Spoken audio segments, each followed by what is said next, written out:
Break के बाद एक बार फिर से हम आपको गुड मॉर्निंग लाहौर में खुश आमदीद कहेंगे। पास्ता की जब हम बात करते हैं तो इसको एक फैशनेबल फूड के तौर पर लिया जाता है और आजकल चूँकि पास्ता का बहुत ज़्यादा इस्तेमाल हो रहा है और बच्चे इसको बहुत ज़्यादा शौक़ से खाते हैं। और मैंने बहुत से ऐसे बच्चे देखे हैं जो हेल्दी फूड की तरफ नहीं जा रहे होते और उनको उनकी माएँ जो हैं वो लंच में भी पास्ता और नूडल्स इस किस्म के जो हैं वो लंच दे रही होती हैं कि शायद हमारा बच्चा जो है वो नगेट्स पास्ता इस किस्म की जो चीज़ है वो खा कर आ जाए तो शायद उसका वो जो मील है और वो जो खाना है वो उस तरह से पूरा हो जाए।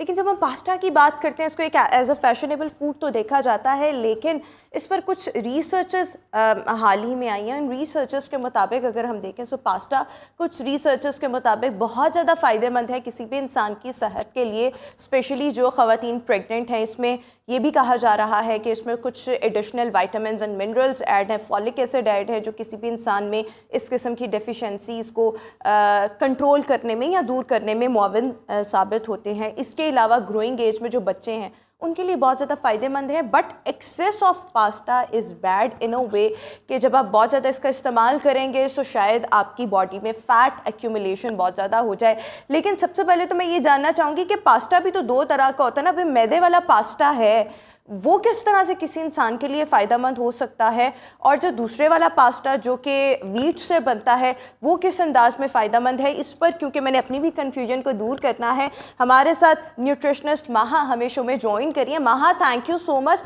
And a very good morning. माहा, सबसे पहले ये बताइएगा ये पास्ता बनता किस किस चीज़ से है, इसके इंग्रेडिएंट्स बेसिक क्या है? बेसिकली पास्ता अगर हम देखें तो हमारे पास कैटेगराइज हो जाता है जो न्यूट्रिशन बेस्ड पास्ता है और जो ग्लूटेन बेस्ड पास्ता है। हमें पहले उसमें चॉइस करना पड़ता है कि हमें कौन सा पास्ता चाहिए। फर्स्टली हमारे पास ऑप्शंस आ जाते हैं व्हीट में, बार्ले में। देन हमारे पास टिपिकल मैदे वाला पास्ता आ जाता है जो कि हेल्थ के लिए बिल्कुल भी रिकमेंडेड नहीं है, जिसके अंदर ग्लूटेन बहुत ज़्यादा होता है क्योंकि वो एक लॉन्ग प्रोसेस से आता है। उसके अंदर न्यूट्रिशन की वैल्यू बहुत कम हो जाती है, लेकिन जो पर्टिकुलरली हम यूज़ करते हैं वो ग्लूटेन पास्ता है, which is not recommendable at all. बिल्कुल ठीक हो गया। लेकिन आप जिस पास्ता की बात कर रही हैं, जो आपने कहा ना कि पास्ता की भी आगे मुख्तलिफ कैटेगरीज़ हैं और जो मैदे वाला पास्ता है that is not recommended at all. लेकिन जब हम दूसरे पास्ता की बात करते हैं तो वो हमारे व्यूअर्स के लिए बताइएगा कि उसके इंग्रेडिएंट्स क्या क्या हैं और वो पास्ता किस अंदाज में मुख्तलिफ लोगों के लिए फ़ायदेमंद है, उससे फ़ायदा क्या होगा? जी, यहाँ पे हम फ़ायदे की पहले बात कर लेते हैं कि अगर आप व्हीट पास्ता लेते हैं, उसके अंदर फाइबर बहुत ज़्यादा होता है, आयरन होता है, कोबालामिन होता है और डिफरेंट ऐसे न्यूट्रिएंट्स होते हैं, जो आपकी हेल्थ इम्प्रूव करते हैं। इवन जैसे आप पहले बात कर रहे थे प्रेगनेंसी टाइम पे भी ये न्यूट्रिएंट्स बहुत हेल्पफुल होते हैं। लेकिन जैसे ही हम शिफ्ट करते हैं ग्लूटेन पास्ता पे, उसके अंदर ज़ीरो न्यूट्रिशन है, वो सिर्फ़ हमें कैलोरी प्रोवाइड करेगा या सैचुरेटेड फैट्स देगा, जिसकी वज़ह से वेट गेन के चांसेस बहुत ज़्यादा हो जाते हैं, जो बच्चों में नज़र आते हैं। बिल्कुल ठीक हो गया। अगर आप ये तमाम चीज़ें जिस तरह से आपने कहा कि प्रेगनेंसी में बहुत ज़्यादा फ़ायदेमंद है, सो उसमें हम व्हीट पास्ता इस्तेमाल कर सकते हैं। ग्रोइंग एज के बच्चे वो भी पास्ता इस्तेमाल कर सकते हैं, बट रिकमेंडेड क्या है? जिस तरह से अगर हम व्हीट की बात करें, रोटी हमारी ग़िज़ा का एक बहुत ही अहम जुज़ है और अगर हम रोटी का रोज़ाना इस्तेमाल कर रहे हैं, हमारी डाइट का ये लाज़मी हिस्सा है। सो इसी तरह से हम पास्ता को डेली बेसिस पर अपनी डाइट का हिस्सा बना सकते हैं। और अगर बना सकते हैं तो उसकी आप रिकमेंडेड अमाउंट क्या रिकमेंड करेंगी? I am talking about the wheat pasta. Okay, अगर आप व्हीट पास्ता को अपने डाइट में ऐड करना चाहते हैं तो दैट्स नॉट हार्मफुल कि अगर आप 1 से डेढ़ कप तक ऐड कर लें। उसके साथ लेकिन डिपेंड करता है कि आप वो पास्ता कुक करने में कौन से इंग्रेडिएंट्स इस्तेमाल कर रहे हैं।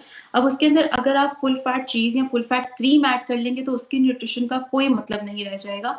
इसके साथ हमें चाहिए कि हम फैट फ्री प्रोडक्ट्स पे जाएँ।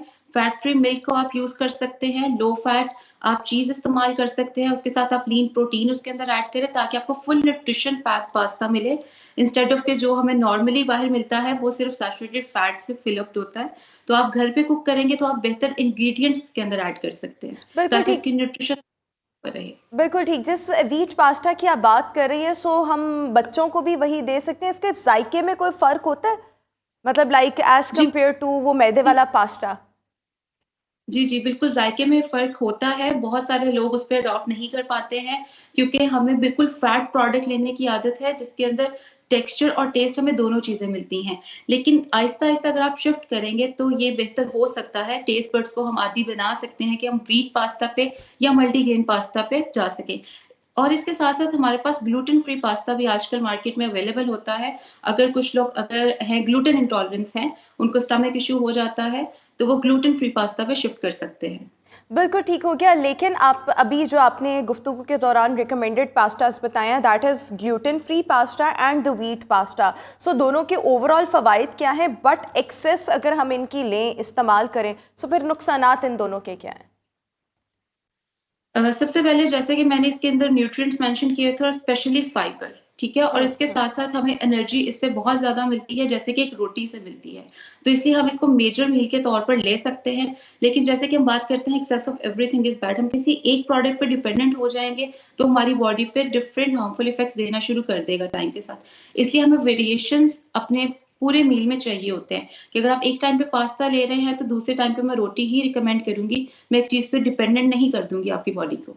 तो यहाँ से हम वेरिएशंस लेकर चलेंगे अपने मील में। बिल्कुल ठीक हो गया। किसी भी एडल्ट के लिए आप क्या रिकमेंड करेंगी कि पास्ता जो है एक हफ्ते के दौरान कितनी बार कंज्यूम किया जाए, या अगर ग्रोइंग एज में जो बच्चा है वो कितनी देर एक वीक में किस फ्रीक्वेंसी के साथ ये पास्ता इस्तेमाल कर सकते हैं? क्योंकि अगर हम आजकल देखें तो बच्चे ये नूडल्स, पास्ताज, नगेट्स बहुत ज़्यादा खाते हैं। सो वो माएँ प्रेफर करती हैं कि अगर बच्चा वैसे खाना नहीं खा रहा तो चलो नगेट्स खा ले, मतलब ऐसी अनहेल्दी ऑप्शंस की तरफ ही चला जाए। उसके पेट में तो कुछ जा रहा, उसका पेट तो भरा हुआ हो, एपिटाइट तो उसकी सही रहे।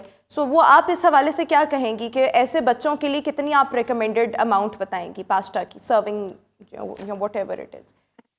हम रिकमेंडेड बात करें तो ये वेरी कर सकता है पर्सन टू पर्सन। बच्चों के लिए रिक्वायरमेंट्स डिफरेंट हैं। उनका हम टोटल कैलोरी इनटेक पहले कैलकुलेट करते हैं। जैसे एक बच्चे को 800 कैलोरीज चाहिए, तो उसमें से जो पास्ता है वो हमें मेजर कैलोरी दे देता है, जो अप टू 200 भी हो सकता है। क्वांटिटी पे डिपेंड करता है। अगर आप 1 कप पास्ता ले रहे हैं, वो कुक्ड है, उसके अंदर चीज़ भी अगर एडेड है, तो ये इवन 400 कैलोरी तक जा सकता है, जो एक बच्चे के लिए नुकसानदेह हो सकता है। तो उसमें हमें हाफ कप पास्ता, ठीक है, उसके अंदर थोड़ा-सा आप चिकन ऐड करें, फ्रेश वेजिटेबल्स ऐड करें और पूरा 1 कप बनाकर बच्चे को दे सकते हैं, जो न्यूट्रिशन बेस्ड हो सकता है और उसकी how maximum many calorie days a हमारे पास वीक, हाउ 200 जा मेनी सकती डेज अ वीक?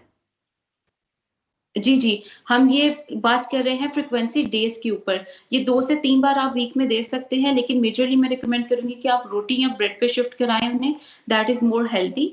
और इसके साथ-साथ अगर हम एडल्ट की बात करें, एडल्ट यूजुअली लेता है जो बाहर से पास्ता मिल रहा है, जो फुल ऑफ फैट्स में है, न्यूट्रिशन में नहीं है, जो कि ज़रा भी मैं रिकमेंड नहीं करती, not even once in a week. अगर वो शिफ्ट कर सकते हैं व्हीट पास्ता पर, तो दैट इज़ हेल्दी। और इसके साथ-साथ आपका वर्कआउट रूटीन डिपेंड करेगा कि आपकी रिक्वायरमेंट कितनी है और हम कितना इंक्रीज़ कर सकते हैं। बिल्कुल ठीक। और व्हीट पास्ता भी जो है वो वेट गेन का बाइस बनता है अगर हम ज़्यादा इस्तेमाल करें तो।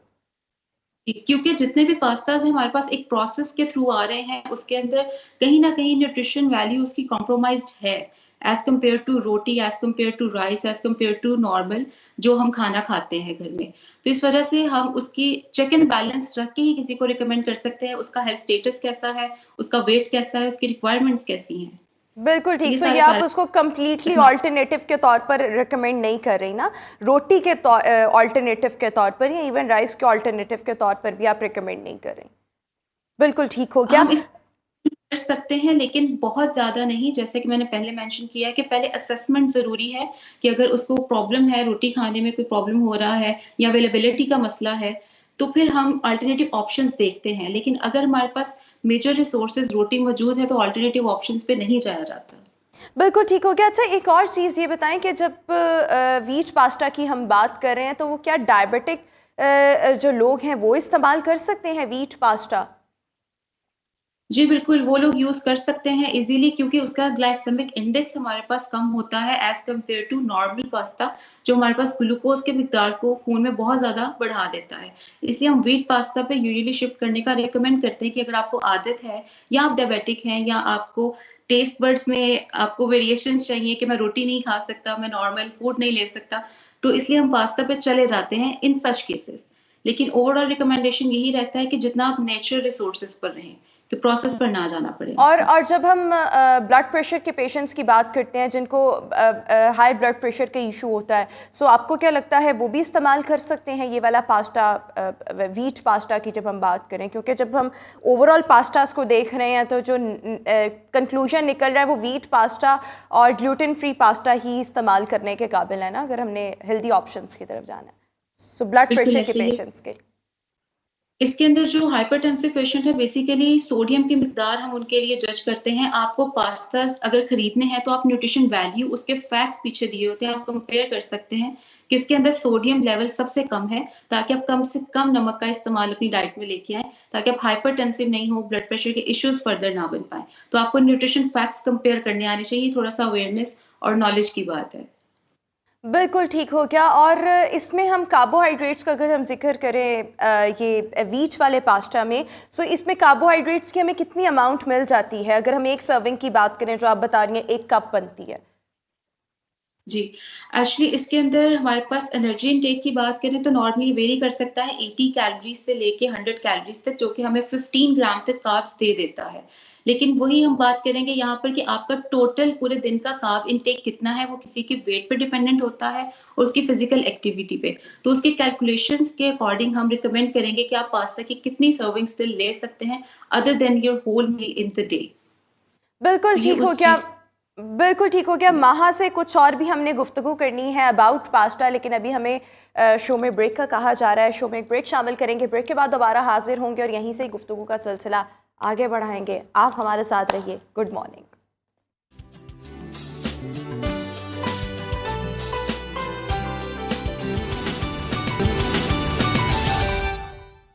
ब्रेक के बाद एक बार फिर से हम आपको गुड मॉर्निंग लाहौर में खुशामदीद कहेंगे। हम पास्ता पर बात कर रहे थे कि जो वीट पास्ता है and also the gluten free pasta, वो हेल्दी ऑप्शंस हैं और अगर उनका इस्तेमाल एक मुनासिब मिकदार में किया जाए तो वो किसी भी इंसान की सेहत को फ़ायदा पहुंचा सकते हैं। एक्सेस में इनको भी इस्तेमाल उस तरह से नहीं करना। लेकिन जो मैदे वाला पास्ता है वो इन एनी वे नुकसानदेह है किसी भी इंसान की हेल्थ के लिए। माहा हमारे साथ मौजूद हैं। माहा, थोड़ा सा मैं चाहूँगी इस हवाले से भी बताइएगा। आपने जो शुगर पेशेंट्स हैं उनके लिए बता दिया, जो ब्लड प्रेशर के पेशेंट्स हैं उनके लिए बता दिया, जो बच्चे हैं, ये जो प्रेग्नेंट ख़वातीन हैं उनके लिए भी बता दिया। ये बताइएगा कि जो वीट वाला पास्ता है, ये जो ग्लूटेन फ्री पास्ता है, इसके बारे में एक ये भी बात कही जाती है कि ये जो दिल के अर्जे में मुब्तला लोग हैं उनके लिए बेहतर है, या ये प्रिवेंशन भी दे सकता है आपको कि कोई भी इंसान दिल की बीमारियों से महफूज रहे। Is it so?